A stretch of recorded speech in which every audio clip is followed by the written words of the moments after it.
इस बार हम फिर लखनऊ में हैं और लखनऊ के ऐसे जगह पे जहां पर विचारों की नई न सिर्फ परिभाषा होती है बल्कि ये ऐसे छात्र हैं जो कि देश के लिए आगे चल कर के किस तरीके का भविष्य हो उसको भी तय करते हैं। हम लखनऊ विश्वविद्यालय में हैं इस वक्त और यहाँ पर ये बात लेकर के कि जो माहौल है राजनीति का, जो माहौल है आज के समय के औरंगजेब का, और जिस तरीके से सनातन और पुराने बातों को लेके चला जा रहा है, क्या लग रहा है कि जिस तरह से हमारे जिन्होंने हमारे देश पर आक्रमण किया, जिन्हें हम आक्रांता कहते हैं, क्या उसका महिमा मंडन ठीक है? नहीं, हमारे देश के ऊपर जो आक्रमण किए और जो ये सब चीज़ें पहली तो हमको ये समझना चाहिए था कि उस समय राजतंत्रीय व्यवस्था थी, लोकतंत्र तो था नहीं। राजतंत्र में राजा जनता के लिए नहीं मर रही थी। राजा जो कोई व्यक्तिगत चाहे किसी धर्म का हो, ब्राह्मण भी राजा हुआ, क्षत्रिय भी राजा हुए, यादव भी राजा हुए, शूद्र भी राजा हुए और मुस्लिम भी राजा हुए। तो उस समय आकांता या जो भी थे, जो राजा थे, वो किसी जनता के लिए नहीं लड़ रहे थे, अपने राजपाट को बचाने के लिए लड़ रहे थे। अगर इसी परिप्रेक्ष्य में अगर आप देखेंगे तो ग्वालियर घराना का आप उदाहरण भी देख सकते हैं। महारानी लक्ष्मीबाई जी का आपने सुना होगा, इन्हीं के परिवार ने मुखबिरी की और सारी चीज़ें की। अगर इस तरह से देखेंगे तो इतिहास में उनको भी सारी चीज़ें बोली जाएंगी। मैं किसी के पक्ष में बात नहीं कर रहा हूँ, मैं किसी के विपक्ष में नहीं बात कर रहा हूँ। मैं ये नहीं कह रहा हूँ कि कौन गलत था कौन सही था। जिस तरह से ऐतिहासिक चीज़ें 400-500 साल पहले की थी आज निकल के आ रही हैं और लोग उस पर समीक्षा कर रहे हैं 500 साल बाद या 100 साल बाद। इसी चीज़ यही नरेंद्र मोदी के कार्यकाल की 100 साल बाद जब ऐतिहासिक धरोहर पे जब गणना की जाएंगी तो इनके भी कुछ प्लस और कुछ माइनस थिंकिंग चीज़ें हैं जो गणना होंगी तो इनको भी उसी तरीके से उसी श्रेणी में रखा जाएगा। मेरा सवाल ये है कि आज हम वर्तमान में है, हमारा देश है ये, और जिन्होंने इस देश पर आक्रमण किया, क्या उसका बखान करना चाहिए? क्या उनका महिमा मंडन करना चाहिए? सही है? मैं कह रहा हूं कि देश में आक्रमण हुआ, मुस्लिमों ने आक्रमण किया, जिस तरह से विदेशी आक्रांताओं में कहा गया। लेकिन जब मुस्लिमों ने आक्रमण किया, देखा जाए यहाँ हिंदू राजाओं के पक्ष में जब उनका सेनापति कोई खान रहता है, कोई पठान रहता है, कोई और रहता है, तब कहाँ से हम ये नहीं समझ पा रहे कि गद्दार की श्रेणी क्या होती है। गद्दार किसी व्यक्ति को कहा जा सकता है, पूरे एक वर्ग को गद्दार नहीं कहा जा सकता। यहाँ लोग क्या कह रहे हैं, पूरे वर्ग को गद्दार घोषित करने के चक्कर में फंसे हुए हैं। हम कह रहे हैं कि कुछ अच्छे थे तो कुछ बुरे भी लोग थे। हम कह रहे हैं अगर इधर से अपनी देश की तरफ से एक सेनापति मुस्लिम लड़ रहा हो हिंदू राजा के लिए, उसके लिए आप क्या कहेंगे? एक मुस्लिम आकांता इस देश पे वो आक्रमण कर रहा है, उसके लिए क्या कहेंगे? तो कहने का मतलब कि एक व्यक्ति की एक चीज की आप पूरे समाज से जोड़ के उसको गद्दार घोषित नहीं करना चाहिए। सारे व्यक्ति गद्दार हैं ये नहीं सोचना चाहिए। क्या जो भी इन्होंने कहा, जो परिभाषा दी आगे, ये आपको ठीक लग रहा है? इन्होंने देश को राज्यों की तरफ लेके गए कि उस वक्त राजा हुआ करते थे, उस वक्त उनके सेनापति कुछ अलग हुआ करते थे, या आज के इस भारत देश के, आज़ाद भारत देश के ऊपर जिसने भी आक्रमण किया उन्हें हीरो नहीं बनाना चाहिए? जी, मैं भैया के मत से पूरा समर्थन देता हूं और मैं ये कहता हूं कि जैसे पुरानी घटना हो गई है, औरंगजेब ने आया ये क्या किया और कई आक्रांता है उन्होंने अपना यहाँ लूटपाट की या कुछ और बात की हुआ, वो सबको छोड़कर और जो नया भारत विकसित उन नई चीज़ों पे ध्यान दें, चीज़ों को खोद के पुरानी चीज़ों को खोद कर जनता को उसमें भड़का रही है और मेन मोटिव से मेन मुद्दे से हटा रही है। ऐसा नहीं करना चाहिए। जिसने जो किया वो छोड़कर नए भारत के प्रति सोचना चाहिए, यही मेरा विचार है। Thank you.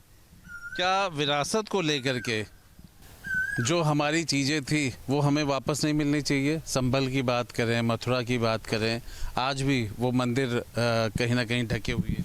ज़रूर मिलना चाहिए, क्योंकि हम लोग जब देखें यहाँ राम मंदिर में जो बाबरी मस्जिद मिली है तो हर जगह ये खुदाई चाहे जहाँ करें हम लोग, पुराने उसमें हम देखें हैं कि हर जगह करो, इतिहास हिंदू का रहा है पुराना, और मुस्लिम इसमें देखें हम कि बहुत बाद में आए हैं इसमें मुस्लिम, और हम लोग यहाँ इसमें मिलना चाहिए मथुरा के पूरा उसमें।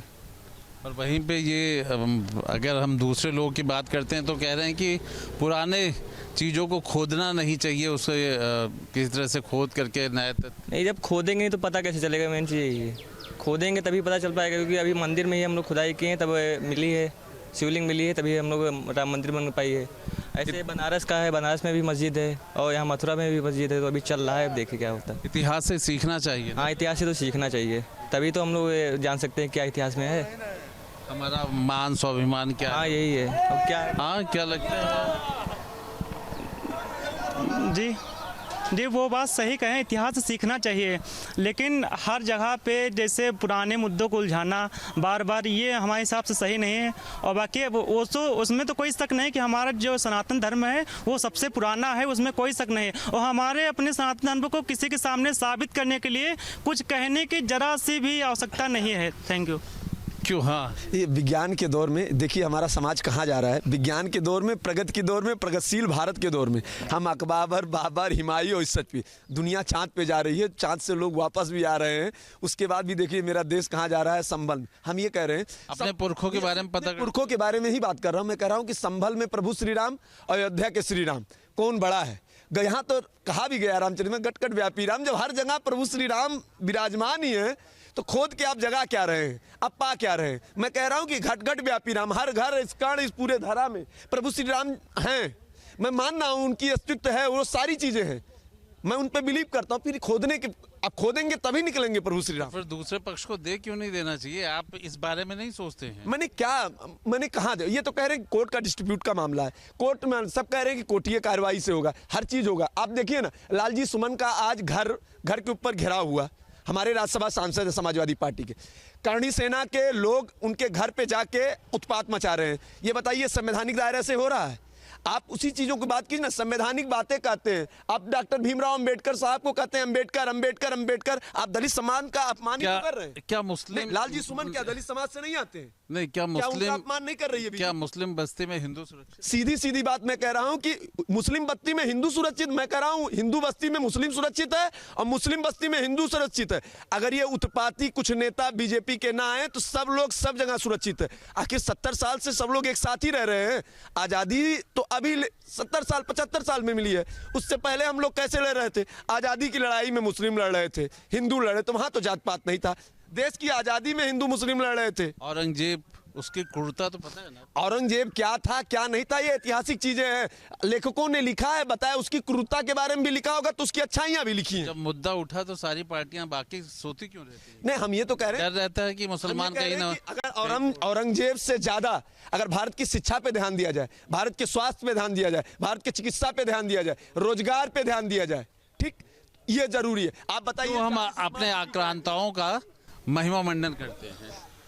किसी आक्रांताओं का महिमा मंडन करना सबका ज़रूरी होता है, ठीक। अपने पुरखों से, अपने पूर्वजों से हम लोग बहुत कुछ सीखते हैं। वो कहा जाता है ना कि अनुभव से विकास की तरफ बढ़ना, अनुभव से सीखना चाहिए, गलतियों को दोहराना नहीं चाहिए। पूर्वजों का, अपने जो महापुरुष हैं उनका गाथा गाना चाहिए, लेकिन अपने भविष्य को देखते हुए, अपने रोजगार को देखते हुए, अपने बेहतर शिक्षा चिकित्सा को देखते हुए, अपने बेहतर डेवलपमेंट को देखते हुए, पुराने लोग क्या कर गए, क्या नहीं कर रहे हैं, हुमायूं क्या थे, अकबर क्या थे, राम जी क्या थे, हनुमान जी क्या थे, उस चीज़ को ध्यान में रखना है हम लोग, लेकिन विकास को नहीं भूलना है। और ये भाजपा सरकार इस मुद्दे को बार बार ला करके युवाओं को गुमराह कर रही है, किसानों को परेशान कर रही है, नौजवानों को रोजगार न दे, इस वजह से इन मुद्दों को हर जगह उठाने का काम कर। इसका मतलब ये हुआ कि विरासत से हमें कोई लेना देना नहीं होना चाहिए, इतिहास से हमें कोई लेना देना नहीं। कौन कह रहा है इतिहास से क्यों लेना देना है? इतिहास से लेना देना है, सबका लेना देना है, लेकिन इसमें वर्तमान में मुद्दे क्या हैं, युवाओं के मुद्दे क्या हैं? अच्छा, आपका मतलब है कि मुद्दों से मुद्दों से बहकावा जा रहा है। चलिए, ये तो कह रहे हैं मुद्दों से भटकाना है, पर इतिहास हमारा क्या कहता है, विरासत हमारी क्या कहती है, और जिन्होंने हमें गुलाम बनाया, क्या उनका आप महिमा मंडन करते हैं? इतिहास तो बहुत कुछ कहता है। इतिहास में देखेंगे राजा जयसिंह भी थे, इतिहास में देखेंगे राजा मान सिंह भी थे। हाँ, हमारा तो कोई लेना देना नहीं है, लेकिन हम तो इतिहास, अगर इतिहास को कोरे देंगे तो इतिहास तो बहुत ऊपर जाता है। इतिहास में तो कई लोगों के संबंध कई जगहों पे रहे होंगे, हम थोड़ी देखने गए थे इतिहास को। लेकिन आज वर्तमान समय क्या है, वर्तमान की स्थिति क्या है, आज देश की हालत क्या है, आज युवाओं की हालत क्या है। अगर बात वर्तमान के साथ साथ इतिहास की जाए तो क्या कोई हर्ज है? आप हिस्ट्री तो पढ़ते ही हैं। बिल्कुल बिल्कुल। आज आप साइंस भी पढ़ते हैं तो हिस्ट्री भी पढ़ते हैं, तो हिस्ट्री पढ़ने में या इतिहास, बिल्कुल मैं कह रहा हूँ इतिहास जो है पढ़ना सबको जरूरी है। इतिहास पे आप अपना इतिहास को नहीं भुलाना चाहिए, लेकिन 8 साल 10 साल से हम लोग इतिहास अभी से पढ़ रहे हैं। ये अब इतिहास को हम लोग को रोजगार भी चाहिए, नौकरी भी चाहिए। ये जो छात्र संघों पे ताला लगा है, ये छात्र संघ चुनाव भी बहाली चाहिए। ये युवाओं का, जो छात्रों का, गरीबों का जो हक है, जो छात्र गांव का किसान गरीब मजदूर का बेटा आता है कि यहाँ छात्र संघ चुनाव छात्र राजनीति की नर्सरी। क्यों जो हमलेवर हैं, जो आक्रांता हैं, उनका क्यों महिमा मंडन किया जाता है? जी, जिन्होंने इस देश पर हमला किया, क्या उनको महिमा मंडन करना ठीक है, जायज़ है? जी बिल्कुल जायज़ नहीं है, लेकिन उनकी विचारधारा अब चलना भी तो जायज़ नहीं है।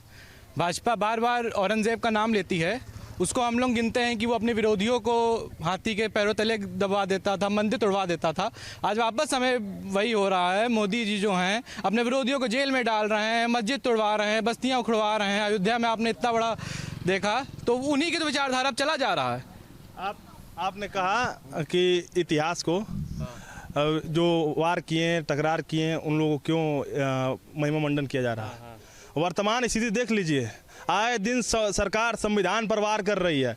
आए दिन सरकार नौजवानों को, किसानों का अधिकारों का हरण करने का काम कर रही है। और क्या मुस्लिम वोट पाने के लिए सब चुप है? बाकी नहीं, कौन चुप नहीं है? मोदी जी स्वयं जाते हैं दरगाह पे चादर चढ़ाने, मोदी नहीं जाते? आप बताइए, पाकिस्तान में कौन बिरयानी खवाने वाले? मुस्लिम का वोट पाने के ईद लिए के मौके बिरयानी खाने- ईद के मौके मुगलों का कोई ये जो अंधभक्त हैं, ये मुसलमानों को गरियाते हैं। लेकिन एक बात बता देना चाहता हूँ, मोदी जी ईद के मौके पर किट बांटने जा रहे हैं मुसलमानों को। अब मोदी जी को क्या कहेंगे? मुसलमानों का वोट ना छिटके, इस वजह से चाहे औरंगजेब हो या चाहे जो हो आक्रांता, उनको या तो चुप रहते हैं या कोई बात नहीं करते। मैं तो ये कह रहा हूँ कि आप कह रहे हैं मुसलमानों का वोट ना छिटके इसलिए बात करें। मैं तो ये कह रहा हूँ कि हमको ये दिखाया जा रहा है कि हम मुस्लिम परस्त हैं। मैं ये क्यों नहीं देखना चाहते कि हम संविधान के भी लोग हैं, हम संवैधानिक शक्तियों का दुरुपयोग से बचाते हैं। हम आप बताइए ना, आप बताइए संसद भवन में जो जिस तरीके से कहा जा रहा है कि इतिहास को भूल जाइए, ऐसा नहीं, ऐसा नहीं इतिहास बोल रहे, क्योंकि हम देखें इसमें बीजेपी सरकार को पहले लाया जाता है कि अपोजिशन में कि सब लोग ज़्यादा वो करते हैं विरोधी। बीजेपी जब से आई है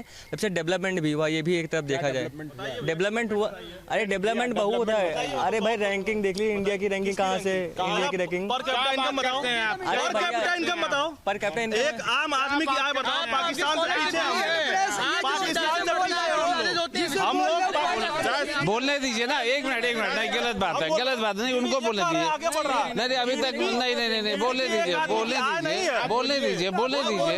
हाँ बोलिए क्या भाई, अब डेवलपमेंट के मॉडल में हर एक सरकार की कोई खामियां रहती है। हम देखे हैं, सपा हो चाहे उसकी भी खामियां है। बीजेपी अगर सपा आती है तो बीजेपी की विरोध करेगी, बीजेपी आती है तो सपा, इस वक्त बीजेपी का है।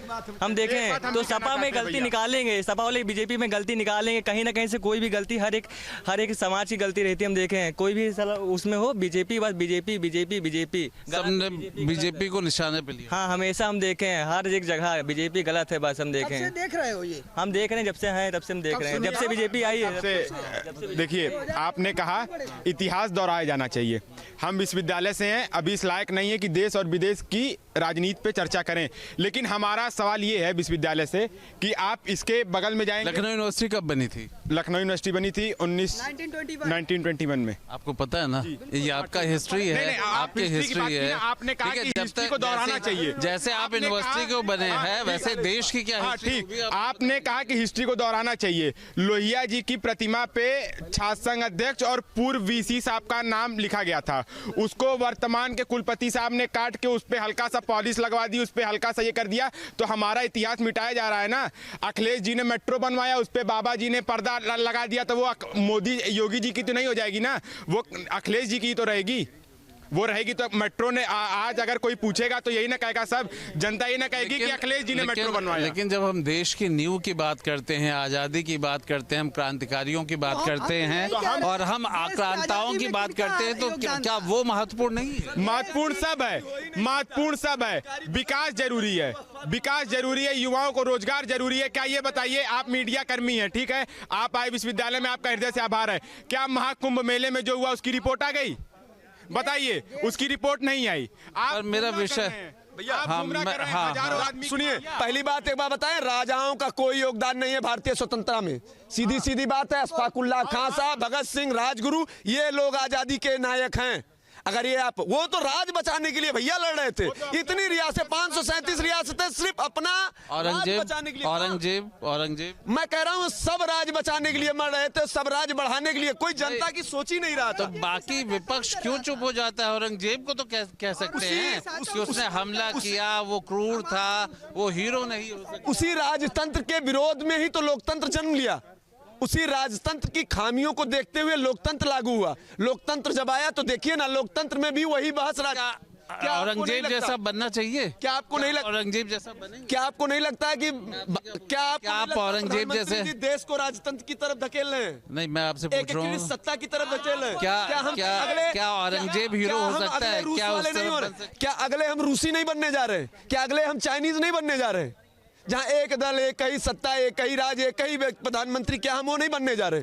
क्या रूस की तरह हम नहीं देख रहे? चुनाव का मौका आता है, आप उसमें कुछ भी कर सकते हैं। चुनाव नहीं, मैं तो कह तो रहा हूँ कि हो सकता है ये मोदी की सरकार अगली बार चुनाव का मौका ही ना दे, सिर्फ मोदी प्रधानमंत्री रहे, बाकी कोई ना रहे। ये संभावना है, लेकिन सवाल ये है आप सीधी ये औरंगजेब को हीरो मानते हैं? मैं एक चीज का, बस सिर्फ एक चीज का प्रश्न, सुनिए, देखिए वीर सावरकर को हीरो मानते हैं? आप सावरकर को जी को हीरो मानते हैं? आपसे मेरा सवाल है। नहीं, देखिए हमारे औरंगजेब जी को हम हीरो किसको मानते हैं, इसके हम विचारधारा पे चलें। औरंगजेब जी को हम हीरो मानने से क्या होता है, हमारे प्रधानमंत्री जी मानते हैं, वो उनकी विचारधारा पे चल रहे हैं अपने विरोध। अच्छा ये बताइए, मैं अब्दुल कलाम को हीरो मानता हूं, मैं डॉक्टर लोहिया को हीरो मानता हूं, मैं मुलायम सिंह यादव जी को हीरो मानता हूं, मैं अखिलेश यादव जी को हीरो मानता हूं, जयप्रकाश नारायण को हीरो मानता हूं। औरंगजेब को? और आप राजा जय सिंह को क्या मानते हैं? आप राजा जय सिंह को क्या मानते हैं? औरंगजेब, आप बताइए, राजा जय सिंह को क्या मानते हैं? औरंगजेब पे बात हो रही है। आप जय सिंह को क्या मानते हैं? औरंगजेब की आप जय सिंह को जो मानते हैं हम वो मानते हैं उनको। आप क्या मानते हैं? आप औरंगजेब, आप जय सिंह को क्या मानते हैं? आप जय सिंह को क्या मानते हैं? नहीं, आप सवाल मानते हैं औरंगजेब को। अच्छा मैं बस इतनी सी, जो आप जय सिंह को मानते हैं, ये आप जस्टिफाई कर रहे हो। नहीं, आप जो मानेंगे जय सिंह को, हम वही मानेंगे औरंगजेब को। लोकतंत्र और राजतंत्र में यही एक ताकत है। अच्छा, जय सिंह गलत है, गलत सही क्यों है? औरंगजेब गलत क्यों है? यही मैं दुश्मन का जो साथ देगा, दुश्मन का जो साथ देगा वो क्या कहा जाएगा? वो भी दुश्मन ही हुआ। अच्छा, जय सिंह तो दुश्मन है, जय सिंह गलत है, तो जयपुर उनके नाम पर क्यों है? अगर जय सिंह गलत है तो औरंगजेब गलत है? गलत है तो वो भी गलत है। ये भी तो गलत है कि एक बलात्कारी की हत्या कर देना, उसके बाद ये लिख देना कि एक ब्राह्मण और मर गया, ये भी तो गलत है। वो बलात्कारी था, ब्राह्मण। इतिहास ये तो कल इतिहास की बात होगी तो गद्दार तो ये भी। आप बताइए, बीएचयू में 4 बालिकाओं का रेप करने वाले अपराधी खुले घूम रहे, किसके नजर से घूम रहे हैं? तो वो मुद्दा तो बहुत सारे, क्यों नहीं विपक्ष क्यों नहीं उठाता है? विपक्ष क्यों नहीं उठाता है? विपक्ष कहाँ है? विपक्ष जब मीडिया बोलने का मौका देगी तो बोलेंगे, हम औरंगजेब से मुद्दा हटेगा तो बोलेंगे। हम तो कहते हैं कि उन चारों की जमानत कैंसिल करके उनके घर पे बुलडोजर चलाने का काम करिए। आप बिल्किस बानो केस देख लीजिए, आप कितने केस देखेंगे? आप हाथरस देख लीजिए, आप उन्नाव की पीड़िता देख लीजिए। मतलब विरासत नहीं देखना चाहते हैं? विरासत पे अगर बात करेंगे तो आप ये बात, हम विरासत हम ही लोगों से है, हम लोग विरासत से अलग नहीं है। देखिए, विरासत हम बात करेंगे, विरासत हमको रोजगार दे रहा है, विरासत में हमको विरासत हमको शासन चुनाव भी मिला था। आज विश्वविद्यालय की हालत क्या है? विश्वविद्यालय लुटेरा हो गया, ये विश्वविद्यालय की हालत है। विरासत में तो विरासत में शासन चुनाव भी था। मुद्दा ऐसा था कि पीछे का शोर आपको बता सकता है कि ये मुद्दा ऐसा है जहां अभी भी बहस होती है, गली गली में, सड़क सड़क पे बहस हो रही है कि आखिर होना क्या चाहिए। सीएम योगी आदित्यनाथ ने कहा है कि संभल में जो मंदिर हैं उन्हें सरकार पुनर्जीवित करेगी। तमाम ऐसी जगह जहां पर मस्जिद बना दी गई है उन्हें पुनर्जीवित करने का प्रयास किया जाएगा और वहां पर दोबारा से मंदिर बनाने का काम किया जाएगा। उन्होंने कहा कि इस्लाम भी कहता है कि खुदा ऐसी जगह पर मस्जिद पसंद नहीं करता जहाँ पर मंदिर रहा हो या कोई दूसरी पूजा की जगह रही हो। उन्होंने कहा कि विदेशी आक्रांताओं का महिमा मंडन करने वाले देशद्रोही हैं। कानपुर में तमाम लोग हमारे साथ मौजूद, उनसे बात करने का प्रयास करते हैं कि लगातार औरंगजेब का महिमा मंडन कुछ लोगों के द्वारा किया जा रहा है, वही राणा साहब पर हमला किया जा रहा है, कुछ लोग उनसे बात करते हैं। वैसे भी बताइए, जिस तरीके से सीएम ने कहा कि संभल में जो मंदिर हैं उन्हें पुनर्जीवित करने का प्रयास किया जाएगा, तमाम ऐसे मंदिर खोज लिए गए हैं, उन्हें पुनर्जीवित किया जाएगा। देखिए, जिस प्रकार से उत्तर प्रदेश के मुख्यमंत्री योगी आदित्यनाथ ने जो बयान दिया है, निश्चित सी बात इस देश के हिंदुओं के लिए और सनातन के लिए ये गर्व का विषय है कि जिस तरीके से उन्हें संभल के लिए कहा है। मैं कहता हूं उत्तर प्रदेश के अंदर नहीं, पूरे देश के अंदर अगर कैसे आक्रांताओं का आक्रमण से अगर हमारा सनातन धर्म की क्षति हुई है, उसकी पूर्ति के लिए जिस प्रकार से योगी आदित्यनाथ ने एक बड़ा सराहनीय कदम सनातन धर्म के लिए उठाया है और मूर्तियों को पुनर्जीवित करने का काम अगर किया गया है, तो ये हमारे देश के सनातन धर्म के लिए गौरव की बात है। और मुझे लगता है हर हिंदू और मुस्लिम समाज से भी मैं कहना चाहूँगा कि अगर उन्होंने कहा है तो किसी के धार्मिक भावनाओं को ठेस पहुंचाने का काम करने के लिए नहीं कहा है, बल्कि मुझे लगता है कि ये उन्होंने उस चीज़ को लेकर कहा है कि जो पुराने आक्रांताओं ने देश की सनातन संस्कृति को नुकसान पहुंचाने का काम किया, उसको पुनर्जीवित करके एकता और भाईचारे की मिसाल कायम करने का काम उन्होंने किया है। औरंगजेब की कब्र हटाने की बात हो रही थी, इसके बाद गाजी सलार की कब्र को हटाने की भी बात हो रही है। ऐसे आक्रमणकारी जिन्होंने देश में आक्रमण किया, तमाम लोगों का रक्त बहाया, अगर लोग उनका महिमा मंडन करते हैं तो उनको कैसे देखा जाना चाहिए? देखिए, मुझे लगता है एक व्यक्ति की अपनी एक पहचान होती है और उस पहचान के अंतर्गत ये कि इस देश के अंदर जिस प्रकार से लोगों ने मतलब आक्रमण करके इस देश के लोगों को गुमराह करके, मुझे लगता है जिस प्रकार से अपना अपना महिमा मंडन किया था और पूर्व की सरकारों ने जिस प्रकार से काम किया है कि उस महिमा मंडन को और आगे बढ़ाने का काम किया है, मुझे लगता है इस देश का सनातन व्यक्ति, हर व्यक्ति इस समय जग चुका है। और योगी आदित्यनाथ और इस देश के मोदी जी जिस प्रकार का काम कर रहे हैं, मुझे लगता है कि वो काम हर विश्व के हर सनातन धर्म को करना चाहिए। ऐसा कहा जाता है कि जहाँ पर मुस्लिमों की बाहुलता हो जाती है वहाँ पर हिंदू परेशान रहते हैं, उन्हें परेशान किया जाता है। ये बिल्कुल सही बात है। भाईचारे जो बात यो कहा जाता है, भाईचारे की बात की जाती है, वो वहाँ पर ही अक्सर यहाँ देखा जाएगा जहाँ पर वो कमजोर होंगे वहाँ भाईचारे की बात होती है, और जहाँ पर उनके बहुल क्षेत्र पाया गया है वहाँ पर हिंदुओं को चारा समझ के काम किया गया है। हिंदू वहाँ पे दबा कुचला हमेशा महसूस किया गया है। हमने यहाँ पर काफ़ी समय जिस क्षेत्र में मैं खड़ा हूँ उस क्षेत्र पे ये काफ़ी देखने को मिला है। पहले अब ये हम लोग निडर होकर इस समय सांस ले रहे हैं, वरना सांस लेना दूसरा हो गया था। किसी समय हम लोगों को यहाँ पर बहन बेटियों को इस तरीके से अत्याचार हुआ करता था कि रात में 10 बजे के बाद कोई निकलने के लिए मना कर दिया जाता था कि यहाँ बेटा कल देखना, आज मत जाइए एक बार।